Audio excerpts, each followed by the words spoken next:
Hello students, welcome back in your EVS class. I hope you all are fine and healthy. So in the last class we completed with our chapter 2 needs and wants. So today we will start with our new topic. So without wasting time, let's start. So our next chapter is chapter 3 producing food. So in the last chapter we learn about that food is our basic need. We can't survive without food. So इस chapter में हम पढ़ेंगे कि हम produce कैसे करते हैं अपने फूड को, बनाते कैसे हैं, right. We learn that how we grow crops. So let's start without wasting time. Early man use to wander from one place to another for food and shelter. Wander means moving. जो पहले के लोग होते थे वो एक जगह से दूसरे प्लेस पे जाते रहते थे, किसके लिए? फूड और शेल्टर के लिए. He used to hunt animals and eat raw and cooked flesh. वो एनिमल्स का शिकार करते थे और रो मीन्स कच्चा ही फ्लैश खाते थे या फिर उसे पका के खाते थे. As the time passed, he discovered how to grow food grains like wheat and rice.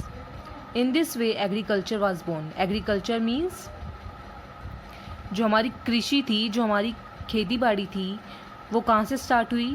When the early men get to know about that how we can grow our food grains. So the term agriculture is derived from the two Latin words, ager, which means field, and the culture, which means cultivation. Cultivation means खेती. Thus agriculture means the cultivation of field. Field क्या होती है? जैसे plain land होता है, so उस plain land में खेती करना, क्रॉप्स को ग्रो करना, वो क्या कहलाता है? हमारा एग्रीकल्चर कहलाता है. So today we will learn about that how we grow crops in our field. There are various methods of growing crops in the field. और उसके लिए खाली बीज मिट्टी में बोने से ही नहीं क्रॉप्स कल्टीवेट हो जाती, उसके लिए और भी कई चीज़ें करनी पड़ती हैं. So in this chapter we will learn about the different activities of cultivation. The land where plants are cultivated is known as field. जहाँ पे कल्टीवेशन होता है, खेती होती है, उस लैंड को क्या बोलते हैं? Field. If we visit a field during different periods in a year, we can find the farmers performing various activity. अगर हम ईयर में डिफरेंट पीरियड्स में अगर फील्ड में जाएंगे तो देखेंगे कि फार्मर्स क्या कर रहे होते हैं, वो डिफरेंट एक्टिविटीज़ परफॉर्म कर रहे होते हैं क्रॉप्स को ग्रो करने के लिए. So today we will learn about these different activities. Let us know more about these activities. So let's start. So first activity is preparation of soil. जो हमारी सोइल होती है, जो हमारी मिट्टी होती है, जिसके अंदर हम अपनी क्रॉप्स ग्रो करना होता है, सबसे पहले हम उसे अच्छे से प्रिपेयर करते हैं, उसकी जुताई करते हैं, उसकी लेवलिंग करते हैं. जुताई क्यों करते हैं? ताकि उस मिट्टी को ऐसे खोदते हैं ताकि उसमें अच्छे से एयर जा पाए, ह्यूमस जा पाए, उसको न्यूट्रिएंट्स मिल पाए, उसको ऑक्सीजन मिल पाए अच्छे से, जिसकी वजह से हमारी क्रॉप्स अच्छे से ग्रो हो पाएँ. So let's learn about the preparation of soil, how we prepare the soil. Tilling or plowing is done to loosen the soil in the initial agricultural practice. It is done by using wooden or iron plows. Nowadays, plowing is done using tractors fitted with drills. Tilling must be done when the soil is not over dry. Advantages of plowing. The loose soil allows penetration of the roots of the plants. It allows mixing of the manure and fertilizers more uniformly and thoroughly. Respiration of roots is made easier. It promotes the growth of worms and microbes, which increase the fertility of the soil. Seeds are also able to germinate more easily in aerated soil. Leveling. Plowing loosens the soil. It is now capable of getting eroded by wind and rain. To avoid this, the soil is leveled with wooden planks or an iron leveler. This process is called leveling. Leveling helps in uniform distribution of water and manure. Soil levelers are drawn by bullocks or tractors. So as you learn about it, how we prepare our soil. We prepare our soil with the process of plowing and leveling. So let's read about it. The whole process of cultivation begins with the plowing. Plowing means जुताई करना. खेत की पहले जुताई की जाती है, तभी तो बीज बोया जाता है ना. So प्लोइंग मीन्स जुताई करना. The process of loosening and turning the soil is called ploughing. हम सॉइल को लूज़ करते हैं, उसको अच्छे से जोतते हैं, उसे क्या बोलते हैं, जुताई करना, ploughing. This process can be done with an iron और वुडन प्लो. आपने देखा होगा जैसे कि यहाँ पे दिखा रखा है, ये देखिए, ये जो बुल्स होते हैं उनके पीछे वो लगा दिया जाता है, एक वुडन प्लो लगा दिया जाता है, जिसकी वजह से वो अपने आप सॉइल लूज़ होता रहता है. In old days animals were used to pull the plow in smaller fields. Nowadays plowing is done by tractors. आज के टाइम में ट्रैक्टर्स का यूज़ किया जाता है, बट पहले के टाइम में और अभी भी कई जगहों पे देख सकते हैं आप, एनिमल्स का भी यूज़ किया जाता था प्लोइंग प्रोसेस के लिए. So let's learn about the advantages of ploughing. Ploughing loosens and aerates the soil. Aerates means introduce air into the soil. मतलब जो हमारी मिट्टी के अंदर वो जो प्लोइंग प्रोसेस है, वो जो जुताई जो हम करते हैं, वो किस लिए करते हैं, ताकि वो मिट्टी लूज़ हो जाए और उसके अंदर अच्छे से नीचे तक एयर जा पाए, ऑक्सीजन जा पाए, जिसकी वजह से उसे सारे न्यूट्रिएंट्स मिल पाएंगे और हमारी क्रॉप अच्छे से ग्रो हो पाएंगी. सो जुताई का मेन रीज़न यही होता है, जुताई करने का. So the roots are able to penetrate means go into. मतलब the roots are able to penetrate deeper and breathe properly. Roots के अंदर तक, नीचे तक जब हम जुताई करेंगे तो नीचे तक ऑक्सीजन जा पाएगी और जो रूट्स हैं वो अच्छे से खुल के सांस ले पाएंगी. जस्ट बिकॉज नीचे ऑक्सीजन पहुंच जाएगी, फिर हमारी क्रॉप्स ग्रो होंगी तो रूट्स में भी ऑक्सीजन रहेगी. सो इससे हमारी खेती अच्छी होएगी. Plowing helps in the growth of microorganisms and worms in the soil and maintains the fertility of the soil. Plowing किस में हेल्प करता है, माइक्रो ऑर्गेनिज्म ग्रो होंगे, वर्म्स ग्रो होंगे सॉइल में, तो वो क्या मेंटेन रखेंगे, हमारी सॉइल की फर्टिलिटी मेंटेन रखेंगे. फर्टिलिटी मीन्स फर्टिलिटी, जैसे कहते हैं कि ये मिट्टी उपजाऊ है, यहाँ पे अच्छे से क्रॉप्स ग्रो हो सकती है, तो उसका उपजाऊपन जो होता है मिट्टी का, वो माइक्रो ऑर्गेनिज्म और वो जो एयर हमने प्लोइंग करी है, हमने जुताई करी है खेत की, उससे बनी रहेगी, उस लैंड की फर्टिलिटी बनी रहेगी, तो वहाँ पे हमारी क्रॉप्स अच्छे से ग्रो हो पाएंगी. It approves the weeds and kills them. Weeds क्या होते हैं, वीड्स अनवांटेड प्लांट्स होते हैं. मतलब जैसे सपोज़ करो हमने वीट की क्रॉप ग्रो करने के लिए प्लोइंग करी है, सो वहाँ पे प्लोइंग की मदद से जो जुताई करेंगे हम खेतों की, जो अनवांटेड प्लांट्स वहाँ पे पहले से हैं, जो छोटे छोटे प्लांट्स वहाँ पे पहले से ही उगे हुए हैं, तो वो अपरूट हो जाएंगे, वो वहाँ से पुल हो जाएंगे, हट जाएंगे जड़ से. ऐसे खेत की जुताई करेंगे तो आप सपोज़ करो आपने गमले में मिट्टी डाली, मिट्टी है और उसके अंदर आपको एक सीड लगाना है, तो सबसे पहले आप क्या करते हो, मिट्टी की जुताई करते हो, मिट्टी को अंदर तक नीचे तक खोदते हो और उसके अंदर जो पहले से छोटे छोटे प्लांट्स उगे हुए हैं उनको हटा देते हैं. उस जुताई की मदद से वो प्लांट्स अपने आप हट जाते हैं. So ploughing is such a process which uproots the weeds and kills them, ताकि वो हमारी क्रॉप प्रोडक्शन में कोई दिक्कत ना आए. So, second process of preparation of soil is leveling. जुताई करने के बाद अब मिट्टी को हम एक लेवल पे लेके आएंगे, सारी मिट्टी को एक लेवल पे लेके आएंगे, सारी सॉइल को. After ploughing the levelling of the soil is done with the help of leveller. एक लेवलर होता है, जैसे कि हम यहाँ देख सकते हो ट्रैक्टर के पीछे एक लेवलर होता है, ये आयरन का होता है, मे बी वो वुड का भी होता है. सो इसकी वजह से जो जोती हुई मिट्टी है वो एक लेवल पे आ जाती है. Advantages of leveling. Leveling helps to press the loosened top soil and prevent soil erosion. See first of all हमने जुताई करी है खेत की, तो जो सारा सॉइल था वो ऐसे ऊपर नीचे हो गया. तो ये जो लेवलिंग होती है, हम उसको एक पूरी एक सतह पे ऐसे क्यों ले आते हैं, ताकि वो जो ऊपर जो सॉइल आया है वो अंदर से अंदर तक एक लेवल पे आ जाए, नीचे चला जाए और सॉइल इरोजन ना हो. सॉइल इरोजन मीन्स वो रिमूव ना हो सॉइल हमारी मिट्टी में से, राइट. हमारी लैंड की फर्टिलिटी ना जाए, उसकी उपजाऊ मिट्टी जो है हमारी, उसकी फर्टिलिटी ना लूज हो. So just because of this we done levelling. Levelling also helps in distributing water uniformly. Levelling किस में भी हेल्प करेगा, अच्छे से पानी देने में, क्रॉप्स को अच्छे से पानी देने में भी हेल्प करेगा. आप सीड बोते हैं, प्लोइंग करते हैं, फिर उसके बाद आप सीड को डालने के बाद एक लेवल पे उसे, मिट्टी को पूरा एक लेवल पे ले आते हैं, right.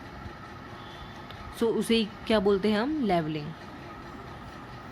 So this is our first activity which we done for cultivating the field, which is the preparation of soil. और हम soil को prepare करने के लिए क्या करते हैं, सबसे पहले जुताई करते हैं, plowing करते हैं, फिर उसकी leveling करते हैं, right? So move further. There is a fact file. One of the first crop man learned to cultivate was rice. सबसे पहले जो man ने, जो एक ह्यूमन बीइंग ने खेती करी थी, वो कौन सी क्रॉप की करी थी, राइस की करी थी. चावल की खेती सबसे पहले करी थी एक मैन ने. So our second activity of cultivation is sowing of seeds. अब हम बीज बोएंगे. हमने जुताई कर दी खेत की, मिट्टी को एक लेवल पे लिया है, सोइल को एक लेवल पे लिया है. अब हम उसमें बीज बोएंगे. Sowing of crop. Sowing means putting the seeds into the soil. It was done by hand in the past. This process of scattering the seeds by hand is called broadcasting. Now it is done using seed drills. As the plough makes furrow, the seeds are sown into them by the seed drill. Advantages of seed drills are: seeds are uniformly sown at proper distance. They are sown at right depth so that birds cannot eat and are not blown off by wind or washed off by water. When the soil is prepared, the seeds are put in the furrows. This is called sowing seeds. See, furrows क्या होता है, जब हम ploughing करते हैं फिर उसके बाद लेवलिंग करते हैं तो फुरोज बन जाते हैं. Means let me show you the clear picture of furrows. See, ये हो रही है खेत की जुताई, इसे बोलते हैं प्लोइंग. अब हम इसके बाद क्या करेंगे, लेवलिंग करेंगे. ये देखिए, ये हो रही है लेवलिंग, और ये जो लाइनिंग आई है इसे बोलते हैं फुरोज, जहाँ पे हम अपने बीज बोएंगे, sowing of seeds. So now you get the clear picture of furrows, that how we sow our seeds. So let's move further. The seed sown must be healthy and of good quality. Seed जो हम बो रहे हैं वो good quality का होना चाहिए और हेल्दी होना चाहिए ताकि हमारी क्रॉप्स अच्छी हों. Sowing of seeds is done in crops like wheat, maize, bajra and mustard. ज़्यादातर गेहूँ, कॉर्न, बाजरा, इन सब के लिए सीड्स बोए जाते हैं. However in some crops like sugarcane, potato, parts like stem pieces are used. और कुछ क्रॉप्स होती है जैसे शुगर केन, पोटैटो, इन सब में स्टेम के द्वारा इनकी खेती करी जाती है, इसमें बीज नहीं बोए जाते. The seeds of certain crops are not directly sown in the field. कुछ सीड्स ऐसे हैं, कुछ क्रॉप्स ऐसी हैं जिनकी सीड्स डायरेक्टली नहीं बोए जाते खेतों में. Instead they are first sown in the nurseries. Nurseries जो होती हैं जहाँ पे प्लांट्स को अलग से बोया जाता है, मतलब पहले सीड बोया जाता है, फिर वो प्लांट जब निकला आता है फिर उस प्लांट को खेत में लगाया जाता है. उस प्रोसेस को हम ट्रांसप्लांटेशन बोलते हैं. Later the seedling are transfer to the fields. जो छोटा सा प्लांट निकल आ जाता है वो सीड बोने के बाद नर्सरीज में, फिर उस प्लांट को हम खेतों में लगाते हैं और उस प्रोसेस को क्या बोलते हैं, transplantation. This process of sowing of seeds is called transplantation. The crops of rice, tomato, chillies etcetera are grown by the transplantation method. Transplantation method से कौन कौन से क्रॉप्स करे जाते हैं, राइस, टमाटोज, चिलीज, इन सबको ट्रांसप्लांटेशन मेथड से उगाया जाता है. There are other 2 different methods of sowing seeds. कुछ अलग मेथड्स भी हैं सोइंग सीड्स की, जैसे हाथों से बीज बोना. जैसे ये आप देख रहे हो, ये फार्मर हाथों से ऐसे सीड्स को डाल रहा है खेतों में. So by hand, in this method the seeds are scattered in the field by hands. Scattered means वो सीड्स फैल जाती हैं पूरे खेत में हैंड के द्वारा. This method has some disadvantages. बस इसके कुछ नुकसान भी हैं, जैसे कि seeds fall in cluster as just one place. Cluster means जो सीड्स का होता है, कई सारी सीड्स एक ही जगह पे गिर जाती हैं, कई बीज एक ही जगह पे गिर जाते हैं, तो एक नुकसान हुआ, हमारी क्रॉप्स अच्छे से ग्रो नहीं कर पाएंगी अलग अलग जगह. Seeds do not get into right depth and birds pick them. See, आज के टाइम में तो हम ट्रैक्टर्स का यूज़ करते हैं, सीड ड्रिल्स कहते हैं जिसे. हम आगे पढ़ेंगे इस मेथड के बारे में. जैसे ये देखिए, इसकी मदद से सीड अंदर तक चला जाता है, पर ये जो हैंड के द्वारा हम ऐसे डाल रहे हैं खेतों में, ऐसे ही सीड डाल रहे हैं, तो वो ऊपर ही रह गई, अंदर तक नहीं जा पाई सीड हमारी, तो वो ग्रो कैसे करेगी, और फिर क्या होगा, वो जो बर्ड्स होंगे वो उन्हें पिक करके ले जाएंगे, राइट. सो ये by hand sowing of seeds का डिसएडवांटेज है. Seed drill. A seed drill has a funnel shaped opening followed by long tubes. ये देखो, ये इसे कहते हैं seed drill. These tubes are attached to the plow. ये जो प्लोइंग करते हैं जिससे वो उसके ट्यूब से अटैच होता है, ये seed drill. Seeds are put in the funnel. Funnel के अंदर सीड पुट कर दी जाती है. सी फनल क्या होता है? फनल जैसे आपने कीप सुना होगा, तेल डालते हैं जिसमें, जो ऊपर से खुली होती है, वाइट शेप में होती है और नीचे से पाइप होता है. वैसे ही फ़नल इसमें अटैच होते हैं. उस फ़नल में सीड्स भर दी जाती हैं और जैसे जैसे ये ड्रिल होता है, घूमती है मशीन, वैसे एक एक बीज हर जगह बोया जाता है. As the plough makes furrows in the soil. Ploughing की वजह से फरोज बन गए हैं मिट्टी के अंदर. The seeds are deposited in the appropriate distance and right depth in the soil by the drill.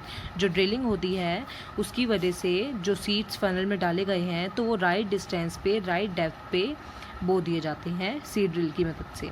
This method of sowing seeds is better than the sowing seeds by hand. Nowadays tractor driven seed drills are used. आज के time में tractor use किया जाता है for seed drill, और ये hand के द्वारा बीज बोने से ज़्यादा बेनिफिशियल है. जस्ट बिकॉज हैंड के द्वारा हम बीज बोते हैं तो वो एक तो कई सारे बीज एक ही जगह पे गिर जाते हैं और ऊपर से वो ज़्यादा डेप्थ में नहीं जा पाते और उसे बर्ड्स ले जाती हैं. और पर सीड ड्रिल की मदद से अंदर तक, डेप्थ तक हमारा सीड जा पाता है और प्रॉपर डिस्टेंस पे हमारे सीड लग पाते हैं, हमारी क्रॉप्स ग्रो हो पाती हैं. So this is all about sowing of seeds. Now move further. Use of manure and fertilizers. Repeated cultivation of crops finishes the fertility of the soil as the crop plants use up the nutrients present in it. So, manure must be added at least once in a year, and the process of adding manure is called manuring. Manure consists of animal dung, plant wastes, and many other organic nutrients. From these, compost is prepared. Many fertilizers are prepared in factories. Excessive use of fertilizers are harmful. So farmers use a combination of So as you learned that why we done manuring. Manuring means, manure means क्या होता है? सबसे पहले तो खाद जिसे हम बोलते हैं उसे manure बोलते हैं. We add the manure fertilizers in our soil. Why? Just because जो क्रॉप्स ग्रो हो रही हैं वो न्यूट्रिएंट्स लेंगी सारी सोइल में से, तो सोइल का न्यूट्रिएंट ख़त्म ना हो, उसकी फर्टिलिटी बनी रहे, इसके लिए हम उसमें खाद डालते हैं. Right. Nutrients present in the soil are essential for the growth of the plants. Nutrients essential होते हैं प्लांट्स की ग्रोथ के लिए. Plants use these nutrients for their growth. In this way, soil becomes less fertile and poor in nutrients. See, plants use कर लेते हैं soil के सारे nutrients को अपनी growth के लिए. So, just because of this, soil becomes less fertile. Less fertile हो जाती है, कम उपजाऊ हो जाती है वो, क्योंकि उसके nutrients ख़त्म हो जाते हैं. So, इसके लिए हमें क्या करना होता है? We add the manure in the soil. So, farmers add manure and fertilizers to make the soil rich in nutrients. Manure is made from dung of farm animals. Dung means जो waste होता है farm animals का. For example, गाय का गोबर एक बहुत अच्छा खाद्य पदार्थ है. गाय का गोबर अगर हम अपनी वो सोइल में मिला देते हैं तो वो एक बहुत अच्छी खाद होती है. सो ऐसे ही farmers use the dung of farm animals. जो फार्म एनिमल्स होते हैं उनका वेस्ट यूज़ करते हैं as a manure, as a खाद. एंड फर्टिलाइज़र्स केमिकल मैन्योर होता है. Fertilisers are chemical compounds made by man in factories. Fertilisers chemical products होते हैं जो डाले जाते हैं सोइल के अंदर. They are rich in minerals. वो किस में रिच होते हैं? मिनरल्स में रिच होते हैं. So this is the use of manure and fertilizers. So this is enough for today. Today you will learn about that how we prepare our soil through plowing and leveling, how we sowing the seeds, कैसे हम बीज बोते हैं by hands और seed drills, and हम उसमें खाद और फर्टिलाइजर्स डालते हैं क्यों. Right. So your task is to read this chapter till this topic. So take care.